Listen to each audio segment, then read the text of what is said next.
mardiyah fadkhuli fi ibadi wadkhuli jannati. Kita bahas ya.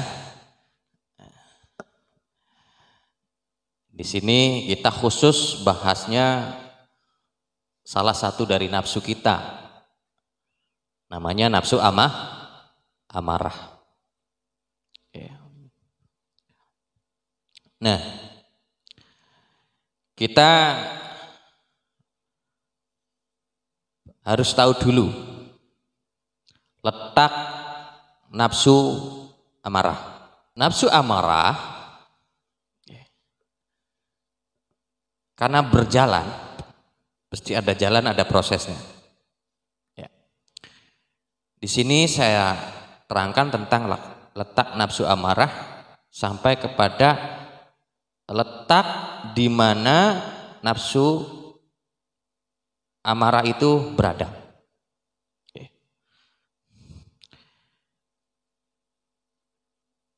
Satu, di sini diterangkan pintunya di telinga. Kuping ya, pintunya di telinga. Kenapa di sini saya bilang pintunya di telinga? Karena lebih dominan di telinga. Bisa saja dari mata, bisa saja dari hidung, bisa saja dari mulut, tapi dominasi di telinga. Ya.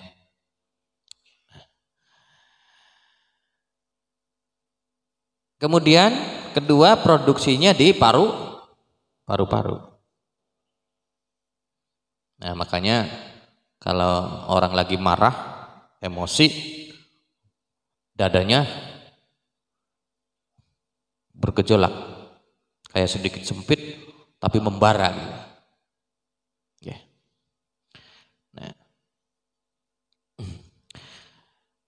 Tiga, tempatnya di hati, di atas nafsu lawamah. Nah, makanya di ujung bawah hati yang terbawah ini letaknya nafsu lawamah. Jadi di hati yang terbawah itu letaknya nafsu lawamah. Nah, kenapa paling bawah nafsu lawamah? Ini nanti berhubungan dengan lambung. Lambung. Nah, makanya dekat dengan apa? Nafsu lawamah. Nah, karena nafsu lawamah itu nanti pintunya di mulut, produksinya di lambung, tempatnya di hati yang paling bawah, yaitu nafsu lawamah. Nah, kemudian karena ini yang kita bahas ini nafsu apa? Amarah. Seperti nomor 3, dia letaknya di atas nafsu lawamah. Nah, jadi di sini sterek. Ya. Nah. Sudah jelas? Itu letak nafsu amarah. Nah, ini tiap hari berjalan. Ya. Dari indera yang dominan di telinga ke paru-paru memproduksi, ya. Karena produksinya di paru-paru, nggih. Nah, kemudian hati yang di atas letak nafsu lawamah itu atau di nafsu amarah itu berproses tiap hari. Berhenti, Kang? Mungkin ketika tidur saja ya. Ketika kita masuk ke bawah sadar, nirsadar, mungkin nafsu amarah terhenti. Kenapa bisa terhenti? Mungkin juga karena inderanya kita berhenti dari sadarnya dan hanya tinggal napas yang berproses dari hidup. Tapi ketika kita bangun dan sadar dan indera kita siap menangkap segala hal, dan paru-paru kita sudah siap, hati kita sudah siap, maka proses dari nafsu amarah itu berjalan kembali. Sudah jelas? Oke. Nah, nafsu amarah ini tadi ada yang dilaknati dan ada yang diberkahi. Oke. Jadi jangan membuli nafsu kita seterek, nggak boleh. Ya, yang penting kita sadar bagaimana cara menata kolbu kita, agar menjadi kolbu yang dirahmati oleh Allah Subhanahu wa Ta'ala, di manage derek. Nah, di dalam nafsu amarah ini tadi ada dua, yang dilaknati dan yang diberkahi. Berarti yang dilaknati ini boleh saya katakan adalah nafsu amarah di titik terendah. Di titik terendah. Nah, dan nafsu amarah yang dirahmati oleh Allah adalah di titik tertinggi. Kalau boleh saya katakan begitu. Oke. Nah, nafsu amarah yang dilaknati atau yang di titik terendah sudah jelas mungkin sampean merusak alam demi keuntungan pribadi, itu sudah nafsu amarah yang di titik terendah atau yang dilaknati. Sampean menekan orang lain dengan catatan dia nggak bakal kuat dan akhirnya saya yang menguasai di titik itu. Oke. Artinya neken wong sejen supaya ada kesuksesan ning pribadi. Wong disewoti kabeh, orang dimarahin semua demi apa? Demi cita-cita pribadinya.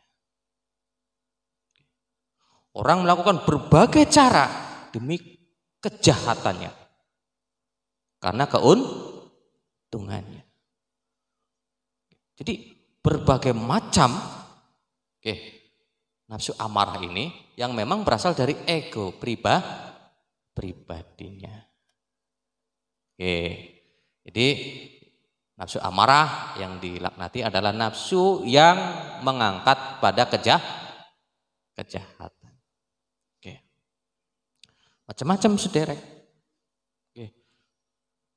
Bukan itu saja nanti berjalannya nafsu amarah yang rendah ini. Mungkin jenengan sudah sering melakukannya, begitu juga dengan saya, dan bahkan telah mengulang-ulangnya. Benar ya? Telah mengulang-ulangnya. Kepicikan kita, kelicikan kita, dan sebagainya. Nah, nafsu amarah yang dirahmati atau yang dalam menurut saya tadi dalam tahapan amarah pada titik tertinggi, ini dari perbuatan kita yang akhirnya menghasilkan untuk kebaikan bersama atau umat. Silakan ciptakan ekonomi dan nanti keuntungannya untuk bersama. Dibanding tadi yang rendah menekan, supaya saya menguasai di situ.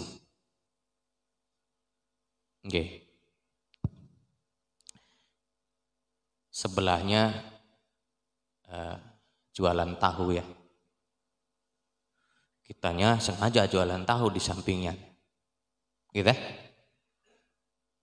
Bahkan digedeni, dimurahi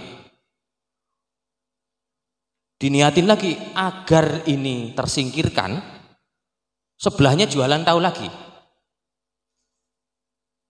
Dan bahkan orang lain yang disuruh untuk berjualan di sebelahnya. Dia berharap dengan dia kanan kiri kan, dia berharap ini nggak kuat. Dan dia tersingkirkan dan akhirnya hanya ada tahu saya.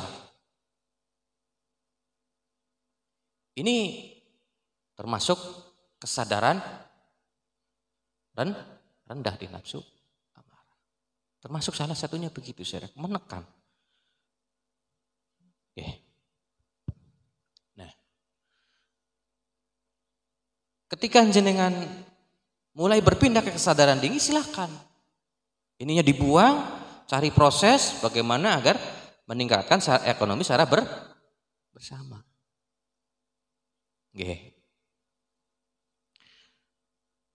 Ketika malam hari jenengan lapar, tentu pikiran mulai goncang ya. Nah, karena goncang, lawamah mulai proses. Namanya juga lawamah. Lawamah itu pintunya di apa? Di mulut. Ini urusan makanan sama minuman nih. Lambungnya nggak produksi. Sudah 6 jam nggak makan. Tumbuh.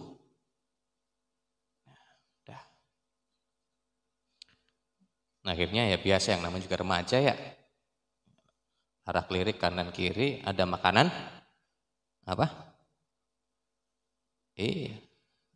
tidak peduli itu punya siapa. Ini lawamah prosesnya. Nah, ketika dia dipergokin, kamu mencuri, dia nggak terima, marah. Bisa terjadi hal yang tidak diinginkan, bahkan bisa membunuh. Nah, ketika membunuh ini namanya apa? Amarah. Ketika dia marah nggak terima itu namanya apa? Amarah. Nah, daripada kita berproses begitu, masih mending kita menjaga keamanan. Keamanan lingkungan itu bagian dari nafsu apa? Amarah yang dirahmati, menjaga, tenang baik. Maling model apa anaisun? Nggih, tak gulung lempit kabeh. Nggih. Sombong tapi menjaga. Bersikekeh walaupun krempeng dipukul pisan deblak, tapi apa? Pede. Tapi aman loh. Nah, ini sebuah proses pemindahan kesadaran. Apapun kebaikannya itu untuk umum. Banyak contohnya. Kalau diterangkan nanti panjang kita.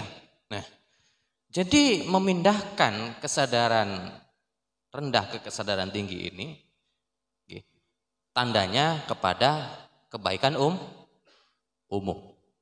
Karena prosesnya dirahmati.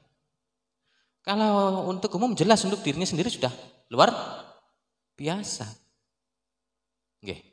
Ada pengaruh baik di luar kita. Nah, niku